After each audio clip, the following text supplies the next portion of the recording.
This is another message from 5 Minutes or Less with Jesus. Luke 4:18 and 19. The Spirit of the Lord is upon me, because it have anointed me to preach the gospel to the poor. He have sent me to heal the broken heart, to preach deliverance to the captives and the recovering of sight to the blind, to set at liberty them that are bruised, to preach the acceptable year of God. Hallelujah. Jesus preaching at the beginning of his ministry, he was quoting from the book of Isaiah. Let me tell you something. What he was doing was teaching us how to launch our compassion. Oh, Lord, will you help us, Lord? There is something inside of us that you have put inside of us. There's a compassion. Lord, you even used it before. Oh, when you saw us out there and you said that you could be touched with the feelings of our infirmities. Why? Because that was your compassion being launched out. When the word compassion is defined, according to Webster's dictionary, compassion is a sympathetic conscientiousness of others' distress, together with a desire to alleviate it. Compassion manifests as we listen to a loved one or someone in their woes, in their pain, and tears begin to flow down our cheeks as though the pain was our very own. We feel compassion to try and rectify the situation. The word compassion is first found in the Bible in Exodus chapter 2, verse 6, as Pharaoh's daughter pulls an infant from the Nile River.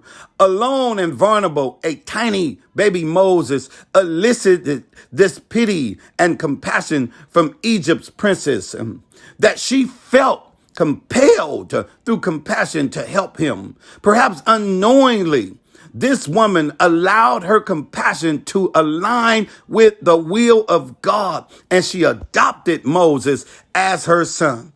This is a perfect example of godly compassion at work. A recognized need will provoke us in an emotional response, a desire to provide, a desire to protect and to help. Then we begin to offer this, and it is governed by the will of God. Compassion also engages. We readily identify with others' vulnerabilities because of our own weakness and our own shortcomings. Empathy, a profound emotional engagement, is the first component of compassion. Empathy requires that we feel connected to someone else's weakness as though we are experiencing it ourselves. This deep identifying feeling makes us and causes us to feel vulnerable of others. But guess what? That is Christ-like, to feel the vulnerability that others have felt. That's Christ-like. For we have not a high priest which cannot be touched with the feelings of our infirmities. My God, my Lord. Compassion compels us. Empathy in itself is insufficient. You can empathize but never move. We must feel the need of others to such a degree that inaction is not an option. My God. Just as Pharaoh's daughter acted on the pity that she felt for Moses, she wouldn't just stand there and do nothing. Compassion in its truest form will compel, it will launch, it will push us to respond to the need. Over the course of Jesus' ministry, he was often compelled by compassion to minister to the multitudes. You find it throughout the gospel.